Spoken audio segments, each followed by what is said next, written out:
O programa Caminho da Universidade traz para a entrevista um artesão dos metais. No entanto, ele é conhecido como o homem dos metais. Estou falando de Lauro Ernesto Krug. Meu caro Lauro, seja bem-vindo ao programa Caminho da Universidade, da TV 1000, que é afiliada à TV Cultura do Brasil. Mas eu quero cumprimentá-lo desta forma. Seja bem-vindo. Olá, professor. É um prazer estar aqui com o senhor fazendo essa entrevista. Quero cumprimentar todos que estão nos acompanhando, também a minha família. E é uma gratificação muito grande isso. Satisfação é toda nossa. Nós começamos 2021, uma programação realmente inédita, em parte de entrevistas. E esse era um débito que eu tinha com a sua pessoa. E a sua pessoa já tinha um débito com o professor Aloysio. Tá? Mas como veio a questão da pandemia, nós só reprisamos os programas e agora entendemos que reiniciamos de uma forma um pouco diferente, mas sem perder a essência de valorizar as nossas coisas, em especial as pessoas que acreditam em Porto Leonardo Vitória e região, que acreditam no Vale do Iguaçu. E o senhor fez da arte o seu prazer. A nossa cidade não é tão grande, mas muitas vezes, quando eu faço entrevista, o pessoal passa, quem era a pessoa mesmo? É daqui, é filho da terra. Então, vamos falar um pouquinho para os telespectadores sobre a tua origem. Teu nome completo, os pais, a família. Por gentileza, você nasceu aqui. Fique à vontade. Tá, eu nasci aqui mesmo, em Porto União, nesse terreno aqui, vamos dizer, há 59 anos atrás. Meu pai se chama Ernesto Krug, minha mãe Úrsula Krug. Eles vieram de Santa Cruz do Timbó em 1956 e firmaram um comércio aqui, que foi uma das primeiras padarias que tinha na época. Foram eles que começaram. Nós somos em 4 irmãs e um irmão, e 2 que faleceram, né? Uma irmã de 8 anos e um que, o mais velho, faleceu no parto. Então você era vizinho do bairro dos Tocos? Sim. Quando eu falo Tocos, o pessoal não sabe Sim. Qual bairro que é. Bairro São Pedro, né? São Pedro. Muito bem. Deu para ter uma ideia, você nasceu aqui neste lugar, é de Porto União, gente da terra, os pais que vieram para cá, formaram uma família bonita com o comércio. Lauro, todo pai, toda mãe sempre diz assim, tem que estudar. Vamos conhecer um pouquinho da tua trajetória educacional.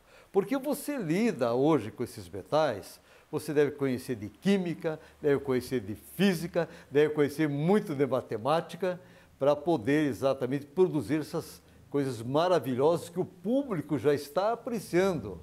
Tudo que estão vendo aqui na tela TV é obra do Lauro. Como é que foi a tua trajetória escolar?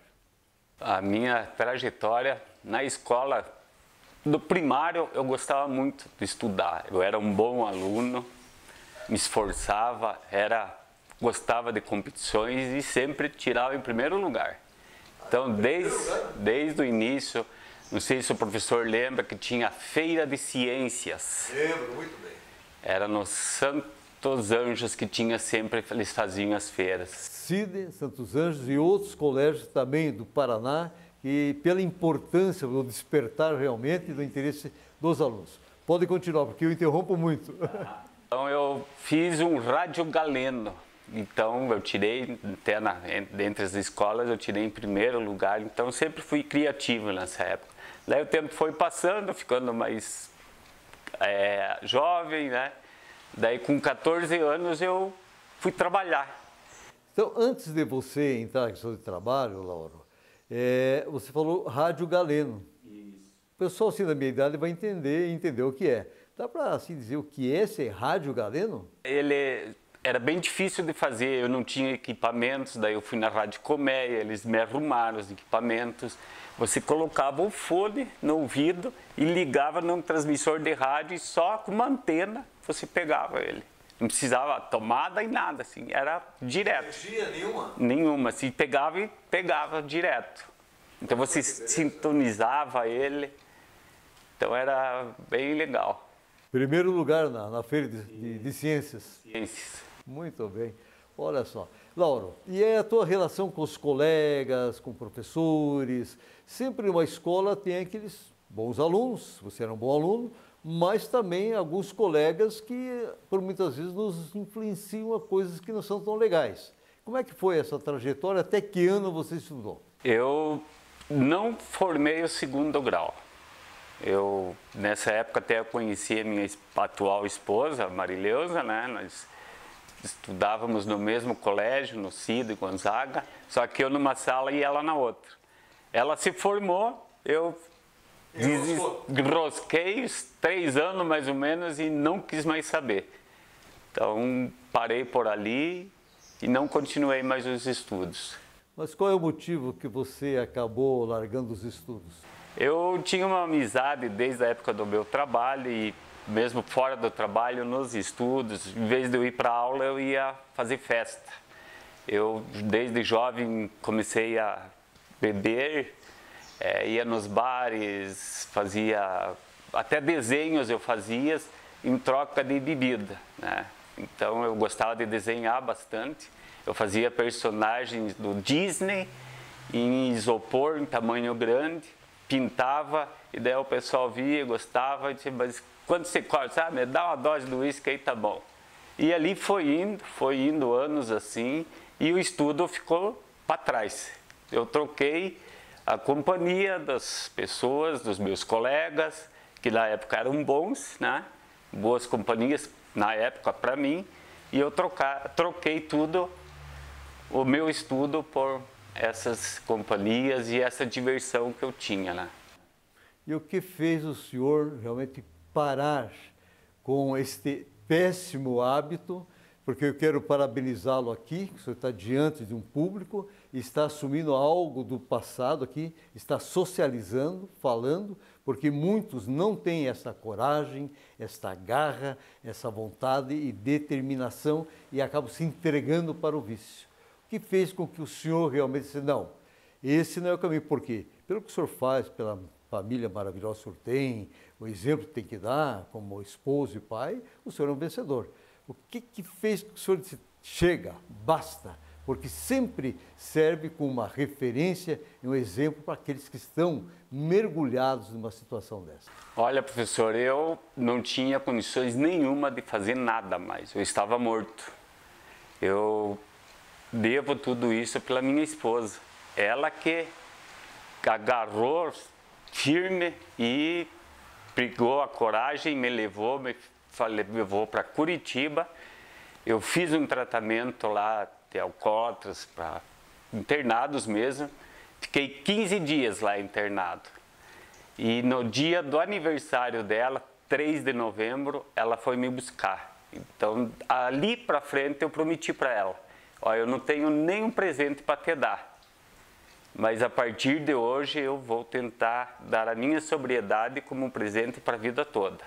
E estou até aqui hoje com 32 anos de sobriedade. Olha, me emocionei, sinceramente, porque tem que ter caráter e assumir realmente aquilo para a mudança. E foi, acho que, o melhor presente que o senhor deu para sua esposa Marileusa. Família maravilhosa, todos encaminhados. É um exemplo a ser seguido, determinação, garra, coragem. Você vai entrar nos detalhes um pouquinho assim maiores depois da hora da questão da família. Lauro, eu preciso saber do senhor do primeiro trabalho. Nós temos ainda 2 minutos e eu preciso que o senhor fale do trabalho e do casamento. Então, fale um pouquinho da sua experiência de trabalho, por gentileza. Tá, eu comecei a trabalhar em 76, lá no Unger, porque eu tinha o meu ex-cunhado, que já é falecido também, ele trabalhava lá e ele sempre me levava no final de semana, eles fabricavam um isqueiro, e eu achei muito interessante. Eu falei para ele, a oportunidade que eu tiver, eu quero vir trabalhar aqui. E deu certo, com 14 anos, a minha mãe me levou lá, porque tinha que ter um responsável, né? Daí eu fui lá, falei com o seu Alberto, a mãe falou, ele disse, não, pode trazer a carteira aqui que ele vai iniciar aí como aprendiz de torneiro. E foi ali que eu comecei como aprendiz de torneiro mecânico. Então, teu primeiro contato com o mundo metalúrgico. Isso. Que beleza. Daí ali eu fiquei como aprendiz de torneiro vários anos, mas não trabalhei só no torno. Eu aprendi tudo. Tudo que se refere à mecânica. E desde a pessoa quando entra assim, novato, tiazão, né? Então você faz tudo. Você é empregado, então a gente limpava o banheiro. Na época não tinha quem fazia. Tinha escala de guardiões para ficar no final de semana, no sábado e no domingo a gente ficava. Então eu fui aprendendo muitas coisas. Então o senhor é um funcionário multi, o que apresentava fazer. Muito bem, já deu para ter uma ideia onde despertou a questão para os metais. E ajudando a família, evidentemente. Seu Lauro, como é que foi a questão do casamento com a Marileusa, os filhos? Pode mencionar o nome dos filhos, hoje todos formados. Nós temos aí 1 minuto e meio para falar sobre a sua vida conjugal, por gentileza. Pois é, como eu falei antes, no início ali, eu conheci ela lá no Cid Gonzaga, né? Então a gente namorou. E daí em 83, eu saí do Húngaro em 82 e em 83 a gente casou. E daí o meu pai se aposentou e ele deixou o comércio aqui. Ele continuou fabricando pão, cookie, a minha mãe bolachas, não? E daí nós compramos a parte da frente ali e construímos uma casa para eles nos fundos. E dali a gente casou, a gente tem 3 filhos. A Mary Ellen, que é a mais velha, daí o Douglas, que é o do meio, e o Gregory, que é o mais novo, né? Daí a Mary Ellen tem o nosso netinho, que é o Matias, o Douglas tem a nossa neta, que é a Brenda, e o Luiz Ernesto. E o Gregory é casado, mora na Alemanha, mas não tem nenhum filho ainda. Luiz Ernesto já agradaram o avô, hein? Ernesto, o bisavô já, né? Aliás, o bisavô eu vou, porque você também herdou Ernesto do seu pai, que beleza. E a Mirielle é casada com o Carlos, né? O Douglas com a Nariel e o Gregory com a Arielle. Olha que beleza. E eu faço abandonar por completo, ou não, para a questão do álcool. O senhor formou uma família bonita, maravilhosa. Poxa, se tivesse ficado no álcool... Nada disso ia existir? Não, eu não aguentava mais nem um mês, eu acho. Eu estava praticamente morto, sabe? Eu não conseguia assinar mais nada. Eu tenho um dizer, seu Lauro, que diz o seguinte: só cresce na vida quem tem a capacidade, a humildade de reconhecer suas falhas, seus erros e suas limitações. Esse cresce, é o seu caso. O senhor não tem vergonha alguma de dizer o que passou e o que hoje tem com muito orgulho.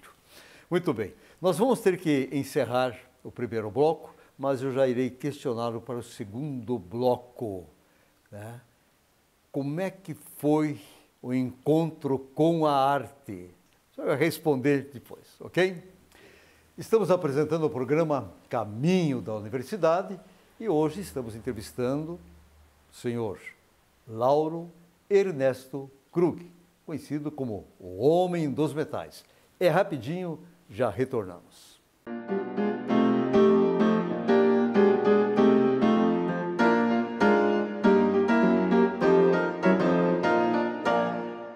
Estamos retornando com o programa Caminho da Universidade e hoje temos a satisfação, a alegria de receber um artesão, conhecido como o Homem dos Metais, Lauro Ernesto Krug.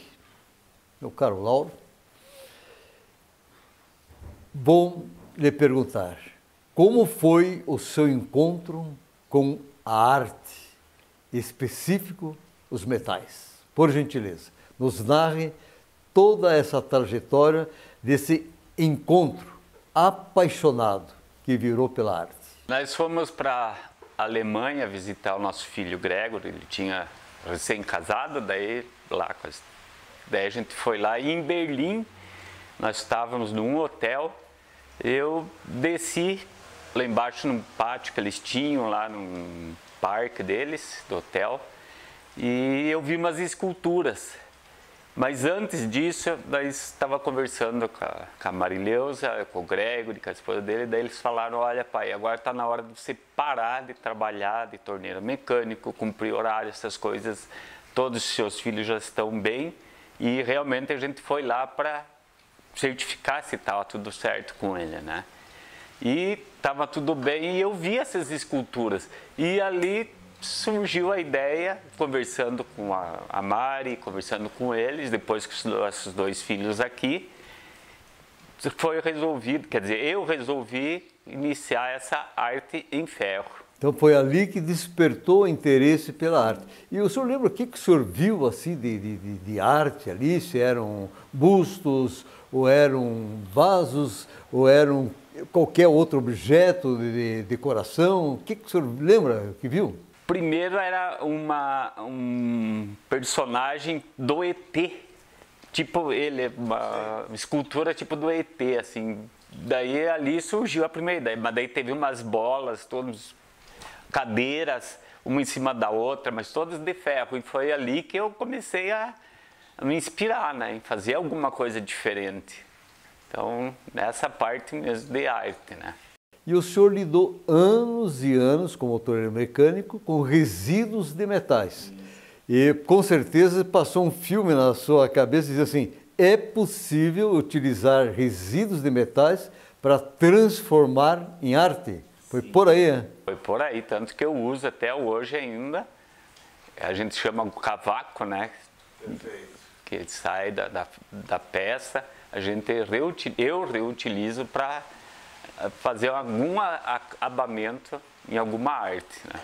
Então, no popular nós chamamos assim, né, os leigos, ferro velho, tem as bugigangas ali fazendo limpeza. O senhor olha isso como matéria-prima? Matéria-prima. Se estiver passando uma rua aí onde está cheio de ferro velho, o senhor com certeza para e analisa. Paro e analiso, e minha esposa disse, lá está ele parando de novo. A viagem que a gente faz aí dura 3 horas, leva 5, 6. Já colhendo matéria-prima.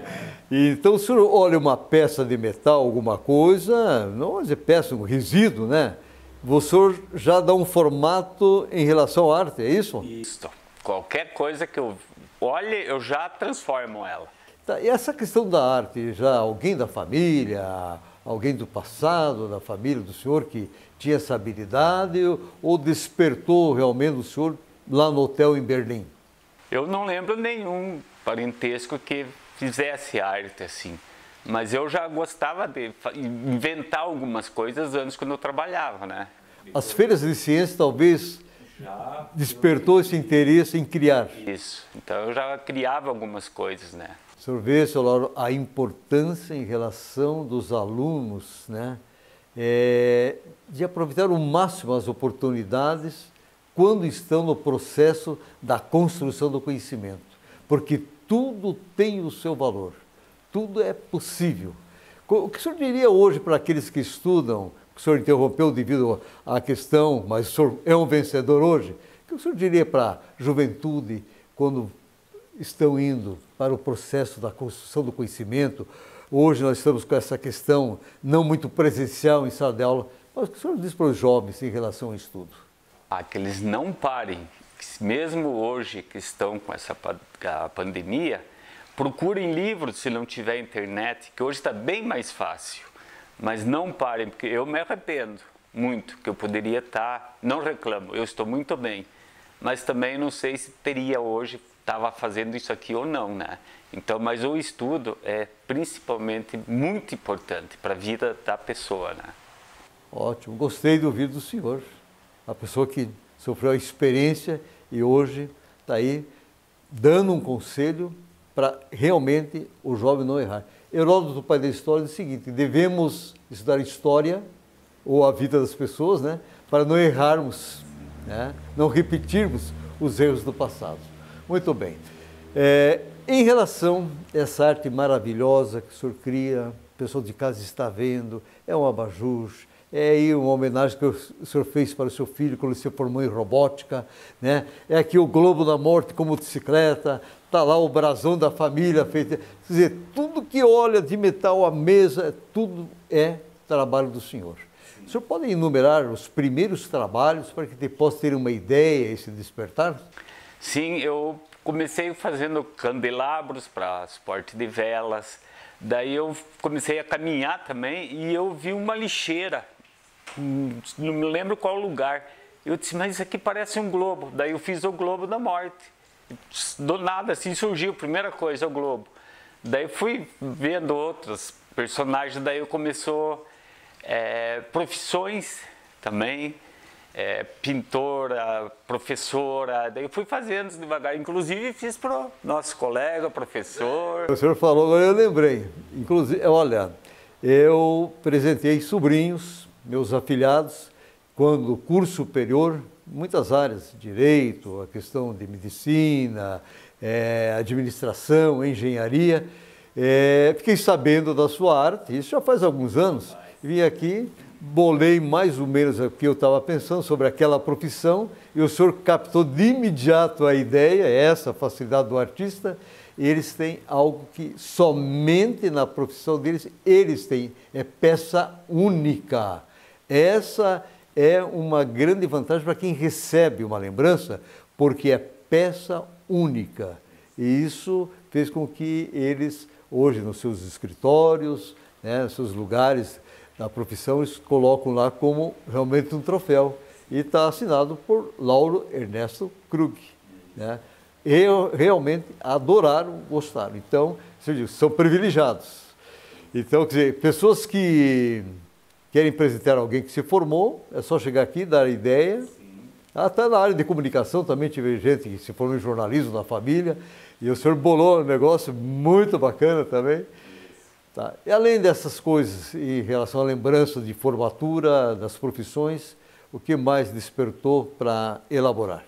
Daí vai começando a criar mais coisas assim, como dizer, crescer as coisas, não deixar só coisas miúdas, pequenas.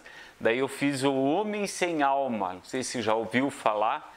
Eu vi esse Homem Sem Alma. Viu, daí foi uma das peças maiores que eu tinha feito, até essa última que eu fiz, né? E depois eu comecei a fazer suporte para flores, daí fiz, como é que se chama bem,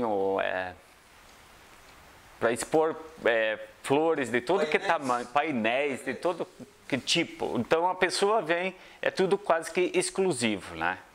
Não eu não gosto de fazer várias séries. Então a pessoa chega aqui e leva uma peça única. Isso. Eu prefiro fazer uma peça única porque vai ser exclusivo. Excelente. Meu caro artesão, você falou a última que você fez. E realmente fantástico. E aí eu encontro o Luiz Scrock, da Rádio Colmeia. Esse professor, eu preciso que o senhor vá lá no Lauro. Conhece o Lauro? Eu não conhecia o Lauro, mas elogiou a sua pessoa. Está fazendo um trabalho, eu não vou lhe contar, para não perder a graça. E a gente, com essas correrias, né, fui ver o trabalho, mas não aqui, em fase de construção, mas já na Praça do Contestado. Eu quero aqui parabenizá-lo por esse fantástico, magnífico trabalho, da sua criatividade deste livro. Antes, porém, eu quero mencionar aqui duas pessoas queridas que colaboraram no sentido da escrita na capa do livro, vamos chamar assim, que é o doutor Odilon Bucinelli, uma pessoa abnegada, um estudioso da nossa história, meu companheiro, confrade da Academia de Letras do Vale do Iguaçu, e também a nossa comendadora, ela que tem o título, né, de comendadora, peão do Vale da Academia de Letras, a professora Aldair Bengueiteves Bucinelli. Então, ambos realmente trabalharam no sentido de escorrer um pouco da história do contestado. Mas eu quero que o senhor passe agora a limpo esta criatividade, esta ideia, esse trabalho que está lá para todos conhecerem um pouquinho a nossa história através desse livro. E o cara não precisa ter muita força para esfolhar o livro, né, seu Lauro? E ficou realmente muito bonito. Ficou um espetáculo, um ponto para o turista dizer, poxa, olha, o livro de ferro feito pelo homem dos metais, seu Lauro. Nos conta um pouquinho dessa ideia, desse trabalho. Eu estava vendo uns livros, até me inspirei quando os nossos filhos eram pequenos, e daí o Matias tinha um livro e ele se abria e daí o personagem saía para fora, né? Uma flor. Isso, alguma coisa. E daí eu vi até na internet, e daí eu disse, mas eu vou fazer um livro. Daí a minha esposa, um livro? Vai escrever livro agora? Eu disse, não, eu vou fazer um livro de ferro. Mas para quê? Eu disse, não, eu quero fazer um livro, mas eu quero fazer um livro gigante. Ele vai dar uns 2 metros, mais ou menos, por 3.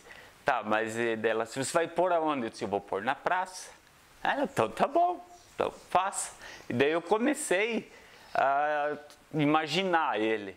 E daí um dia eu estava passando na prefeitura e disse, eu vou primeiro ver com o prefeito, mostrar o que eu faço. Daí o prefeito Eliseu estava lá, me atendeu muito bem. E daí eu mostrei para ele, ele disse, olha, Laura, nós precisamos aqui na nossa cidade pessoas que nem você. Só que não sou eu que resolvo essa parte, é da cultura. Então nós vamos combinar um horário, você vem aqui, nós vamos chamar o pessoal da cultura, você pode vir nesse horário, daí vocês resolvem o que dá para fazer. E ali foi surgindo e a gente conversou com a dona Alice, com outras pessoas lá, e eles pediram um projeto disso ali para mim, antes de avaliar o restante, né? E eu disse, mas eu não tenho projeto. Não, mas tem que... ela disse assim, mas infelizmente você tem que passar. Aspecto legal, né? Tem que ter, né? Daí eu pedi ajuda para minha esposa e para o meu filho Douglas, e daí eles fizeram um projeto e levei para eles e eles aprovaram. Só que eles não imaginavam dessa dimensão. E quando eu comecei a construir, eu chamei eles. Eles falaram, nossa, mas vai ficar muito bom, mas estava só na estrutura de ferro, sem nada. Daí depois está aí, está pronto ele. Realmente, está de parabéns pela criatividade. Então, é um estímulo para que as pessoas conheçam um pouco mais da nossa história, a história do Contestado. Quero parabenizá-lo e deixar aqui um meu abraço ao doutor Odilon, à professora Odair, pelo incentivo, né, de colaborarem nesse projeto maravilhoso, nesta arte que fala por si. É um livro que não tem dentro nenhuma palavra, não é isso? Mas toda uma questão do conhecimento. Parabéns, senhor Lauro. Obrigado. Eu quero lhe agradecer pela oportunidade de estar aqui e colocar a sua arte e o pessoal que também se interessa por arte, saber de que o senhor está aqui na sua casa, com a sua oficina, depois passamos o endereço, colocamos na telinha, certinho, e os interessados poderão saborear aqui, ter o prazer. A arte realmente ela é prazerosa. Eu poder chegar aqui, eu tenho uma ideia, o senhor vai captar a ideia e vai transformar. Eu quero que o senhor deixe uma mensagem aos nossos telespectadores, por gentileza. E em nome de toda a nossa equipe, o nosso muito obrigado. Eu que agradeço, professor. Eu agradeço a todos também que estão nos assistindo, principalmente a minha família. Sem ela, eu não estaria aqui. Então, eu agradeço a todos vocês. Deus é tão generoso que dá liberdade para você plantar o que quiser, mas Ele é tão justo que você colhe exatamente o que você plantou. Muito bem, sua colheita está maravilhosa, hein? Só arte, só alegria. Meu caro artesão Lauro, tenho colocado o seguinte, semanalmente, que não existe problema sem solução quando você acredita no poder da palavra mágica, educação. Até a próxima semana. E agora, minha despedida para você, meu cumprimento. Muito obrigado. Valeu. Parabéns.